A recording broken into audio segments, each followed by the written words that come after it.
ಲೋಕಸಭಾ ವಿಪಕ್ಷ ನಾಯಕ ರಾಹುಲ್ ಗಾಂಧಿಗೆ ಪೌರತ್ವ ಸಂಕಷ್ಟ ಎದುರಾಗಿದೆ. ಇನ್ನು 74 ವರ್ಷಗಳಲ್ಲಿ ಇದೇ ಮೊಟ್ಟಮೊದಲ ಬಾರಿಗೆ ಕಾಶ್ಮೀರದಲ್ಲಿ ಸಂವಿಧಾನ ದಿನಾಚರಣೆ ಆಚರಿಸಲಾಗಿದೆ.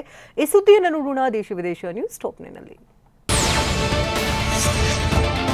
ಬ್ರಿಟನ್ ಪೌರತ್ವ ಹೊಂದಿರುವ ಆರೋಪದ ಮೇಲೆ ವಿಪಕ್ಷ ನಾಯಕ ರಾಹುಲ್ ಗಾಂಧಿಗೆ ಸಂಕಷ್ಟ ಎದುರಾಗಿದೆ. ರಾಹುಲ್ ಭಾರತೀಯ ಪೌರತ್ವವನ್ನ ರದ್ದುಗೊಳಿಸುವಂತೆ ಕೋರಿ ಸಲ್ಲಿಸಿರುವ ಅರ್ಜಿಯ ಕುರಿತು ಅಲಹಾಬಾದ್ ಹೈಕೋರ್ಟ್ನಲ್ಲಿ ವಿಚಾರಣೆ ನಡೆಯಿತು. ಅಲ್ಲದೆ ಡಿಸೆಂಬರ್ 19ರೊಳಗೆ ನಿರ್ಧಾರ ಕೈಗೊಳ್ಳುವಂತೆ ಕೇಂದ್ರ ಗೃಹ ಸಚಿವಾಲಯಕ್ಕೆ ಹೈಕೋರ್ಟ್ ಸೂಚನೆ ಕೊಟ್ಟಿದೆ.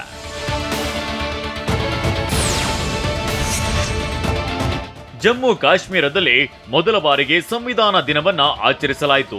74 ವರ್ಷಗಳಲ್ಲಿ ಮೊದಲ ಬಾರಿಗೆ ಸಂವಿಧಾನ ದಿನವನ್ನ ಆಚರಿಸಲಾಯಿತು. ಶ್ರೀನಗರದ ಶೇರ್-ಇ ಕಾಶ್ಮೀರ್ ಇಂಟರ್ನ್ಯಾಷನಲ್ ಕನ್ವೆನ್ಷನ್ ಸೆಂಟರ್ನಲ್ಲಿ ನಡೆದ ಸಮಾರಂಭದಲ್ಲಿ ಲೆಫ್ಟಿನೆಂಟ್ ಗವರ್ನರ್ ಮನೋಜ್ ಸಿನ್ಹಾ ಸಂವಿಧಾನದ ಪೀಠಿಕೆ ಓದಿದ್ರು. ಅಲ್ಲದೆ ಪ್ರಜಾಪ್ರಭುತ್ವ ಮತ್ತು ಸಂವಿಧಾನದ ಮಹತ್ವವನ್ನ ಒತ್ತಿ ಹೇಳಿದ್ರು.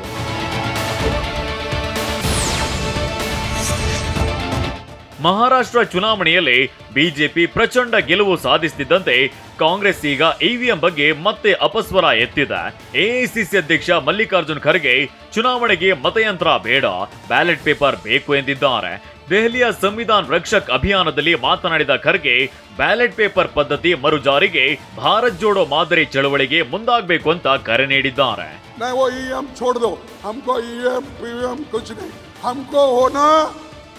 बैलेट पेपर पे वोट बस। ಈ ಮಧ್ಯೆ ಇವಿಎಂ ಕೈಬಿಟ್ಟು ಬ್ಯಾಲೆಟ್ ಪೇಪರ್ ಬಳಕೆಗೆ ಮನವಿ ಮಾಡಿದ್ದ ಅರ್ಜಿಯನ್ನ ಸುಪ್ರೀಂ ಕೋರ್ಟ್ ವಜಾಗೊಳಿಸಿದೆ. ಕೆಎ ಪಾಲ್ ಅನ್ನೋರು ಸಲ್ಲಿಸಿದ್ದ ಸಾರ್ವಜನಿಕ ಅರ್ಜಿ ವಿಚಾರಣೆ ನಡೆಸಿದ್ದ ಸುಪ್ರೀಂ ಕೋರ್ಟ್ ಗೆದ್ದಾಗ ಸರಿ ಸೋತಾಗ ಸರಿ ಇರಲ್ವಾ ಅಂತ ಚೀಮಾರಿ ಹಾಕಿದ್ದಾರೆ.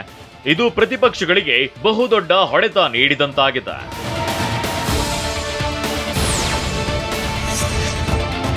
ಖಾಲಿ ಇರುವ ರಾಜ್ಯಸಭೆಯ 6 ಸ್ಥಾನಗಳಿಗೆ ಚುನಾವಣಾ ವೇಳಾಪಟ್ಟಿ ಪ್ರಕಟವಾಗಿದೆ. ಆಂಧ್ರಪ್ರದೇಶ, ಒಡಿಶಾ, ಪಶ್ಚಿಮ ಬಂಗಾಳ ಮತ್ತು ಹರಿಯಾಣ 4 ರಾಜ್ಯಗಳಿಂದ ರಾಜ್ಯಸಭೆಯಲ್ಲಿ ಖಾಲಿ ಇರುವ 6 ಸ್ಥಾನಗಳಿಗೆ ಡಿಸೆಂಬರ್ 20ರಂದು ಮತದಾನ ನಡೆಯಲಿದೆ. ಅದೇ ದಿನ ಸಂಜೆ ಫಲಿತಾಂಶ ಪ್ರಕಟವಾಗಲಿದೆ. ಆಂಧ್ರದಲ್ಲಿ 3 ಖಾಲಿ ಸ್ಥಾನಗಳನ್ನು ಹೊಂದಿದ್ದು ಒಡಿಶಾ, ಪಶ್ಚಿಮ ಬಂಗಾಳ ಮತ್ತು ಹರಿಯಾಣದಿಂದ ತಲಾ 1 ಸ್ಥಾನ ಭರ್ತಿ ಮಾಡಬೇಕಿದೆ. ವಯಸ್ಸಿನ ವಿವಾದದಲ್ಲಿ ವೈಭವ್ ಸೂರ್ಯವಂಶಿ ಕೇವಲ 7 ರನ್ಗೆ ಇಡೀ ತಂಡ ಆಲ್ಔಟ್. ಈ ಸುದ್ದಿಯನ್ನು ನೋಡೋಣ ಕ್ರೀಡೆ ಸಿನಿಮಾ ನ್ಯೂಸ್ ಟಾಪ್ನಲ್ಲಿ.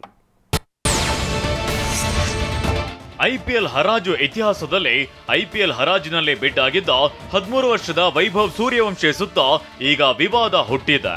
ವೈಭವ್ ಸೂರ್ಯವಂಶಿ ವಯಸ್ಸಿನ ವಿಚಾರವಾಗಿ ತಪ್ಪು ಮಾಹಿತಿ ನೀಡಿದ್ದಾರೆ ಅಂತ ಆರೋಪಿಸಲಾಗಿದೆ.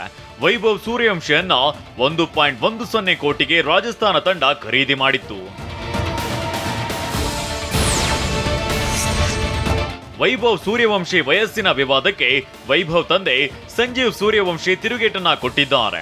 ವೈಭವ್ಗೆ 8.5 ವರ್ಷವಿದ್ದಾಗ ಬಿಸಿಸಿಐ ಆತನ ಮೂಳೆ ಪರೀಕ್ಷೆ ಮಾಡಿತು. ವೈಭವ್ ಈಗ ಅಂಡರ್ 19 ಅನ್ನ ಆಡಿದ್ದಾರೆ. ವಯಸ್ಸಿನ ಅನುಮಾನವಿದ್ದವರು ಯಾರು ಬೇಕಾದ್ರೂ ಆತನನ್ನ ಮತ್ತೆ ಪರೀಕ್ಷೆಗೆ ಒಳಪಡಿಸಬಹುದು ಅಂತ ಹೇಳಿದ್ದಾರೆ. ಟಿ20 ವಿಶ್ವಕಪ್ನ ಅರ್ಹತಾ ಸುತ್ತಿನ ಪಂದ್ಯದಲ್ಲಿ ಐವರಿ ಕೋಸ್ಟ್ ತಂಡವು ಕೇವಲ 7 ರನ್ಗೆ ಆಲ್ಔಟ್ ಆಗಿದೆ. ಇದು ಟಿ20 ಕ್ರಿಕೆಟ್ ಇತಿಹಾಸದಲ್ಲೇ ಮೂಡಿಬಂದ ಅತ್ಯಂತ ಕಡಿಮೆ ಸ್ಕೋರ್ ಆಗಿದೆ. ಲಾಗೋಸ್ನಲ್ಲಿ ನಡೆದ ಈ ಪಂದ್ಯದಲ್ಲಿ ಆತಿಥೇಯ ನೈಜೀರಿಯಾ ಹಾಗೂ ಐವರಿ ಕೋಸ್ಟ್ ತಂಡಗಳು ಮುಖಾಮುಖಿಯಾಗಿದ್ದವು.